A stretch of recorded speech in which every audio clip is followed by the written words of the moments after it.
So a lot of y'all been asking why I'm not in the NFL right now, why I'm not playing professional football. Well, today's video, I'm explaining to you why.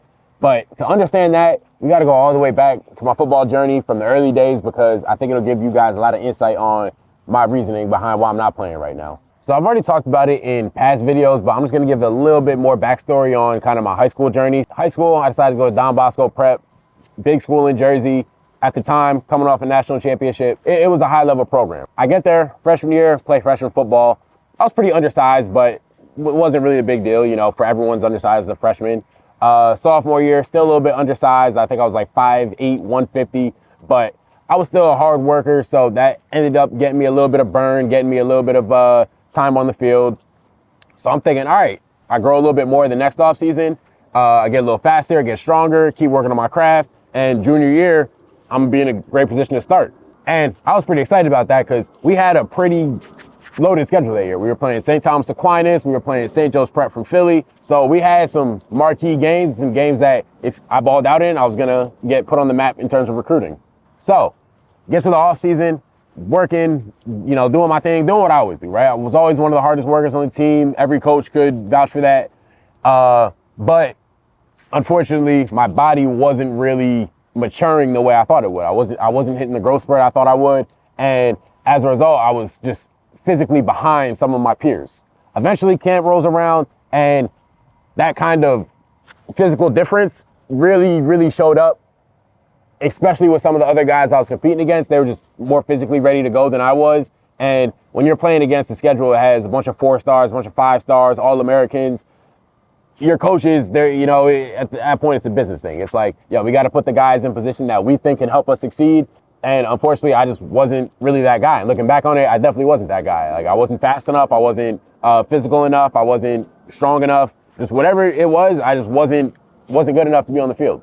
It was definitely one of those things that's like, all right, this is like really discouraging. First game of the year goes by, didn't play. Second game of the year goes by, didn't play. Third game of the year goes by, didn't play. Fourth game comes around, we're playing a public school in Jersey, and I think I played like 3 snaps maybe, and by this point, it's like extremely frustrating, right? It's one of those things, you're a young kid especially, you always hear you put the work in, and you'll see the results. And when you don't see those results, especially as someone that's 15 years old, it can definitely get to your head and start affecting you mentally. So as a result, I pretty much lost all my confidence. We actually played a game probably 2 weeks after that one, where we're playing another public school, and I just didn't play at all. Like our coach said, he wanted to test some new things out. So some other guys, they played, I didn't. And I remember I like got in the car after the game and I just started like crying. Like I felt like I wasn't good enough, felt like I was wasting my time, wasting my parents' time, and that, you know, I pretty much was a failure. So go to sleep kind of on that note, wake up the next morning, I just tell myself, yo, doesn't matter how I feel right now, how I felt in the past, like I'm just gonna fully commit to getting better, attack, you know, the rest of this season and do everything in my power just to keep getting better, right? Like at that point, you're kind of at a crossroads. It's like, do I put my head down and quit, or do I keep going and kind of, you know, persevere through tough times? And then around that time, my offensive coordinator, he actually came up to me about playing JV, right? He was like, yo, you're not really getting reps on varsity right now. I want you to still get game reps, still build your confidence up. And at the time, it's like, yo, dog, I'm a junior. Like, junior on JV, like, that's damn near embarrassing, right? You know, I was like, all right, let me not let my pride get in the way. Let me really think about this right now. And after thinking about it, it's like, all right, he's right. You know, I need reps. I got to get my confidence back. So let's play in these games. And it's definitely like, in the moment, it was embarrassed. Like, I was a little bit embarrassed when people were like, oh, like, what are you doing on Thursday? It's like, damn, I got a game. It's like, what do you mean game on Thursday? Like, JV games are on Thursday. It was one of those things like, yeah, man, you know, it is what it is. Like, let me just commit to getting better, right? Like I said before, I was going to do everything in my power to get better. So that's what it was going to take. Well, then that's what it was going to take. So in the JV games, I'm balling out, doing my thing, still working hard in practice. And later on in the season, our coach actually, you know, we had a game where some of the other receivers played poorly. So our coach, he walks in the meeting room. He's like, yo, like, we got guys doing shit like this on the field, you know, not giving full effort. Then I got a guy who's been busting his ass all year, getting way better. Like, the coaches noticed the strides I made that year. And he was like, yo, we're going to give him a shot. We're going to give him an opportunity next game because, you know, he's earned it. And right now he's playing at a higher level than some of you guys. Well, remember what I always say. Whenever a coach says you're going to play a lot, that shit don't ever come to fruition. So get to the game. I think I played like, you know, maybe 10 snaps, had one pass play called for me. Quarterback ended up tucking and scrambling on it. But, you know, I got on the field, right? So I was on the field at an important time. And by no means was I satisfied with it, right? It wasn't like, oh, I achieved what I wanted to achieve. It was more so, all right, the work's been paying off. Let's, you know, keep going, keep doing what we've been doing. A couple weeks later, season ends. We lost in the playoffs. And it's like, all right, we got the offseason ahead of us.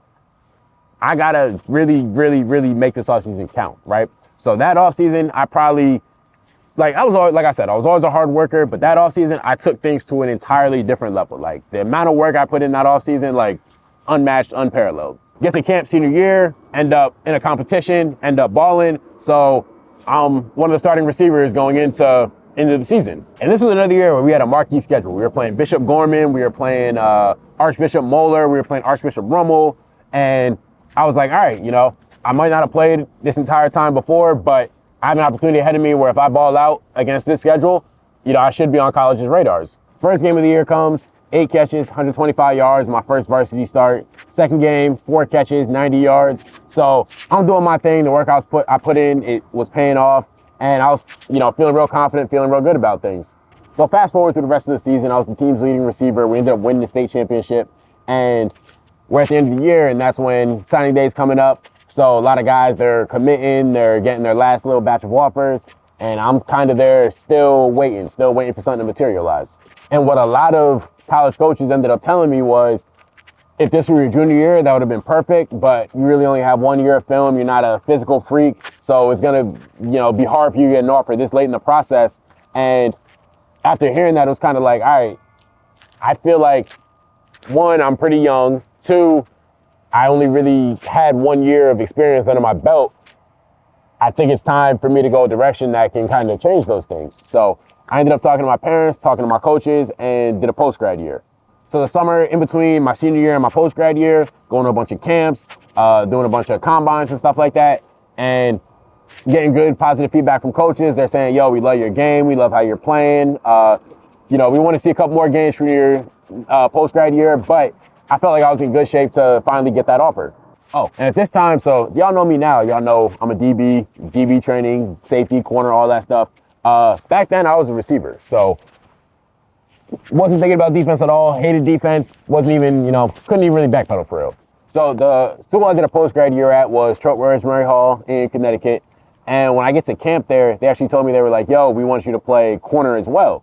And I'm like, damn, yo, like, I guess, like, because I'm the best shot we have.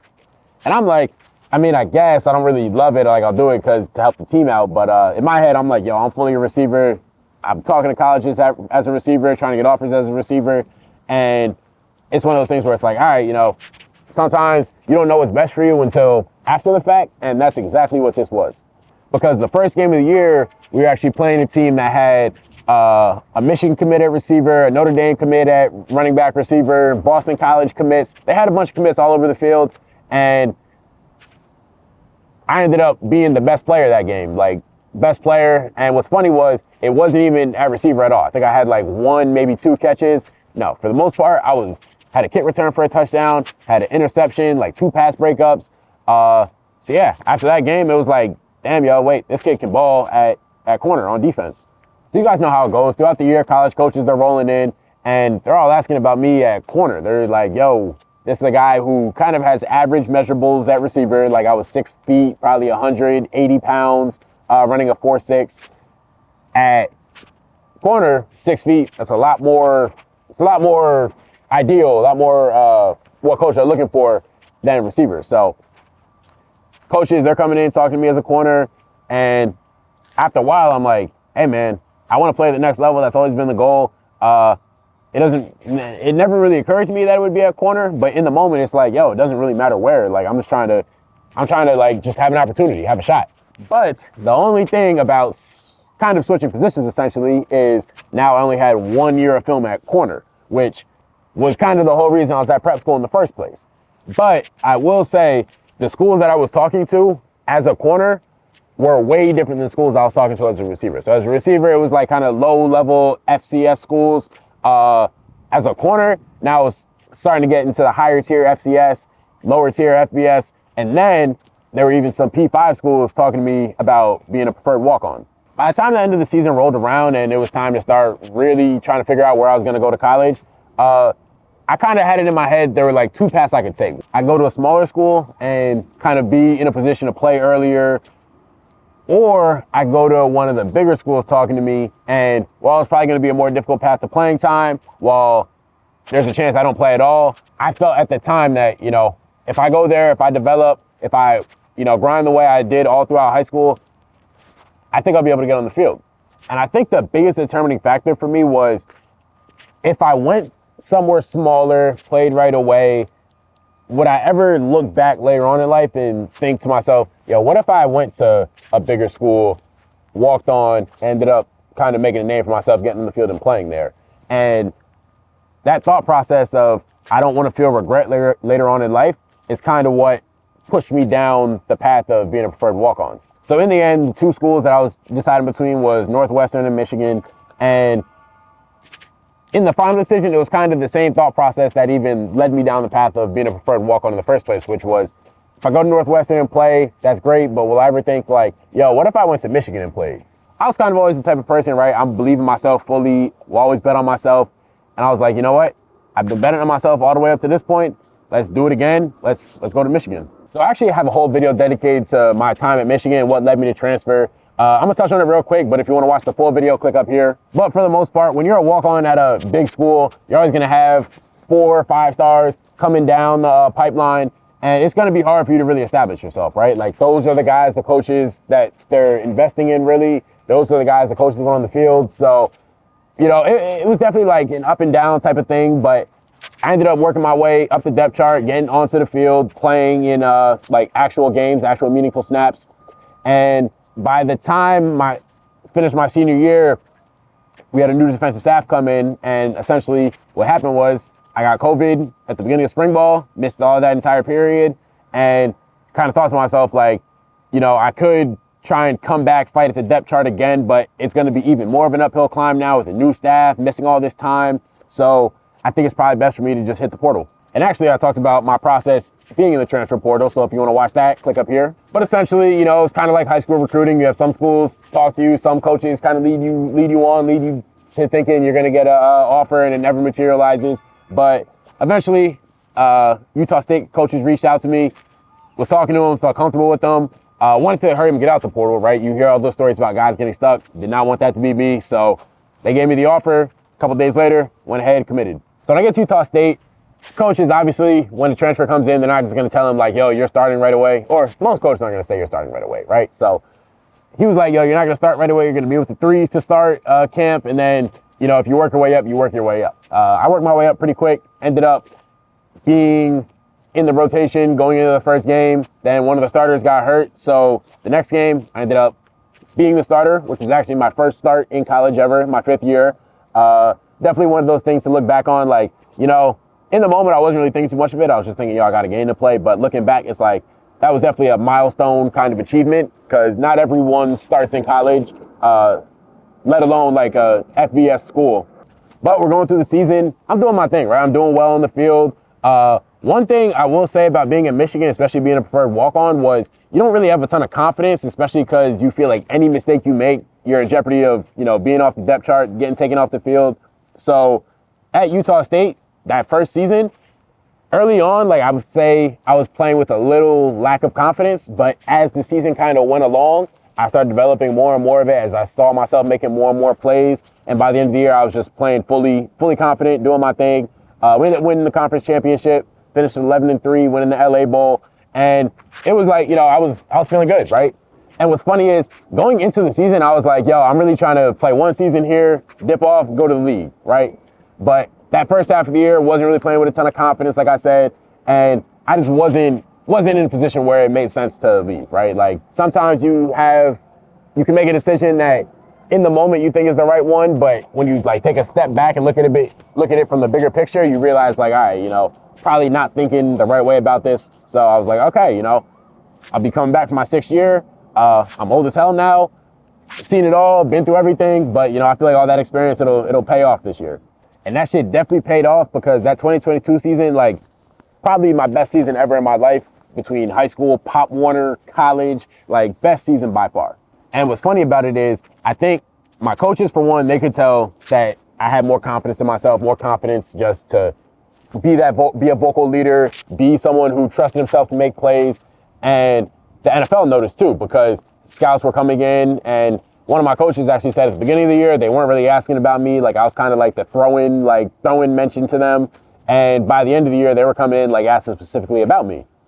But the season finishes up. Like I said, had a great season, was honorable mention All-American. Should have been first team All-Mountain West, in my opinion. Yeah, they hold me there, but we're not going to talk about that right now. But like I said, I was getting more and more interest from the NFL. Had an opportunity to do a couple of kind of postseason all-star showcases. And I'm thinking like, yo, I'm in good shape. Like, was balling out, doing my thing. I might be a little bit on the old side, but hey, it doesn't matter. I'm go through the process. I think I feel good about where I'm gonna be at. I'm gonna bet on myself again and see where the cards land. But like I've touched on earlier in the video, I've never really been a freak athlete. So probably the biggest knock about me from NFL scouts was kind of that lack of speed. So in my head, it's like, all right, I've always had people kind of doubt me, kind of say that I'm not this, not that enough to be a good football player in my life. So I'm not going to let them saying, oh, he has a lack of speed kind of deter me. It's like, all right, no, we're going to go somewhere, figure out how to get faster, how to run for real, because I never really knew how to run. And yeah, we're going to, go to our pro day, knock it out the water. So I was training down in Florida for 8 weeks, get back up to Utah. Pro day comes around and absolutely killed it. My 40 time was between a 4.38 and like a 4.5. I'm claiming a 4.38 because that's what a couple of the scouts got. So yeah, ran a 4.38, kind of knocked all those narratives out the water, hit 17 reps on the bench, killed the positional drills. And, at that time, the scouts that were there, like a bunch of them were asking like for my number, my agent's number. Yeah, I was like, yo, this went about as well as possible. I'm probably like, I feel like I might even have a shot to get drafted now. The thing about the NFL is that it is a young man's league, but more importantly, it is a healthy man's league. And what I haven't really said so far in the video was pretty much my entire career after 2019, I was dealing with tendonitis in both of my knees. So happened 2019 season, right before then at Michigan, carried on through the 2020 season, 2021, 2022, dealt with the same stuff. So I'd say my knees were probably operating at like 70% capacity that entire 4-year run. At times I look back, I'm like, yo, I don't know how I did it sometimes. Like waking up, getting out of bed, that shit was a struggle. Walking downstairs would hurt after a couple of days of practice. I was probably taking like 6 ibuprofen a day during the season. Yeah, so knees, they were not in a good spot at all. And like tendonitis is one of those things where it's not you just get a surgery and it goes away. Like I got PRP shots, it helped for a little bit, but eventually the tendonitis came back, scar tissue built up. So it was just kind of one of those things like, I'm dealing with it. It's not really affecting me, but it's definitely like a negative on the scouting report. So going back to the process, had a couple interviews with some teams, was talking to some other teams. And by the time the draft rolls around, I'm thinking like, all right, I'm probably not going to get drafted. I don't really think that's going to happen. I'm pretty confident though, I'm going to get an undrafted free agent shot, which is really all I needed, right? Like in my mind, like undrafted free agent, that was the same as walking on. Already walked on. Already did that, already, climbed that ladder. It's like, yo, being an undrafted free agent, I climbed that ladder too. The draft day rolls around, day one. Day one, I knew I wasn't getting picked, not even worried about it. Day two, knew I wasn't getting picked, wasn't worried about it. Day three, I'm not worried about getting picked, but I'm also like, have my phone on. I'm like, yo, like, let me start getting ready for these calls about, being an undrafted free agent, the contracts, all that stuff. Have my agent's number on a speed dial. Well, I didn't get an opportunity to be an undrafted free agent, but I did get a few rookie minicamp invites. And in my mind, it was the same thing. It's like, yo, I have an opportunity. Let's take the opportunity. Let's run with it. So I decide I'm going to take an opportunity with the Tampa Bay Buccaneers. So I go down to Tampa, go to rookie minicamp, and I do well, right? The safeties coach that I did well, the assistant safeties coach that I did well. But ultimately, the NFL, it's a numbers game. They can only have so many bodies, so many players on the roster, even in the offseason. And they kind of were set at safety. They went other directions in terms of who they were going to sign. So they said, yo, we're going to keep you in mind. If anyone goes down, you're going to be one of the first guys we call. But yeah, for right now, we're going to go a different way. So one thing about like when you're a person that believes in yourself, you're always kind of thinking like best case scenario. So I'm like, all right, didn't work out right now in this moment, but a couple months from now, they're going to call back. They're going to be like, yo, some guys went down. We need Hunt to come back. I'm going to go back, ball out, do my thing, be on the roster. Well, that call never came, but some of the XFL teams actually did reach out to me. They were talking to me, talking about setting up workouts, setting up interviews and things of that nature. So I'm like, all right, it's fine. We'll go to the XFL. Like, I want to keep playing football, right? Like, at this time, I'm like, yo, I'm going to keep playing. If I got to play a year in the XFL, then go to the NFL, hey, that's fine. There were a bunch of guys at rookie minicamp that actually played in the XFL a couple weeks earlier, ended up getting signed. So I'm like, hey, man, if they can do that, I can do it too. And then a few weeks later, the XFL actually, it folds. They kind of stop all communication with players, agents, everything. And, yeah, so at this point, I'm like, man, what the hell? Maybe this is a sign. I don't know. So I'm still going on, still training. And then it's around this time where the social media stuff kind of really started to pop off. Like Instagram started to pop off, TikTok started to pop off, YouTube started to get a little bit of traction. So I'm like, all right, I'm not playing right now. So I've never really had the opportunity. Like I kind of started it, dabbled in it back in college. But I never really had the opportunity to just kind of go full in on content. So I started really taking the content seriously. Started with the Friday Night Lights series last year with the high school football. And it kind of ended up being something I loved doing. Like it was something where doing it, I was still around the game. I had an opportunity to kind of like do what I'm doing now and just talk about my journey and use it to help other people, help inspire others, help motivate others, help even educate others, right, about different things about football. And in doing that more and more, it kind of got to the point where I was like, my body super beat up all the years I was playing. I feel like body feels healthy now. I feel like I love what I'm now doing. Do I even really want to keep trying to go along the football route? And once I started thinking down that path, it was like, yeah, I know where this is headed. Like I probably did play my last snap in 2022. Maybe if the opportunities with the XFL especially had happened right then and there, I would have tried pursuing it. But like I said, it got to the point where I loved what I was doing. And I also loved feeling healthy, not having to pop 8 ibuprofens a day, not waking up, back hurting, knees hurting, ankles hurting.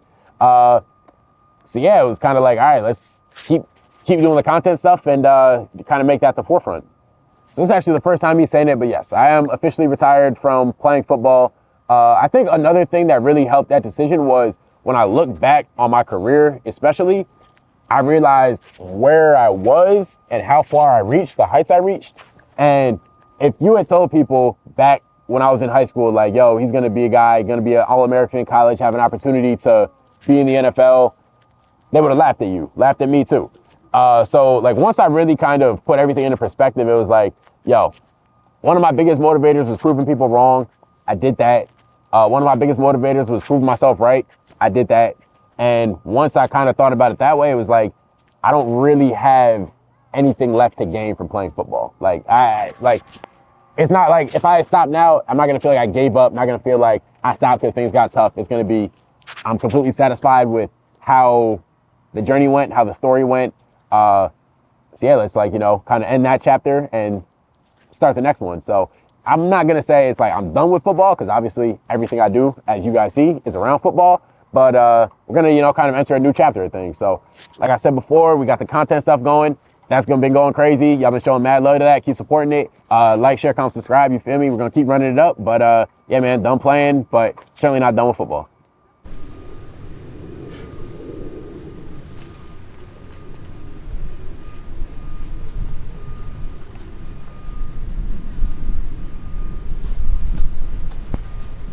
I paid good money for these. Ain't giving them up that easy.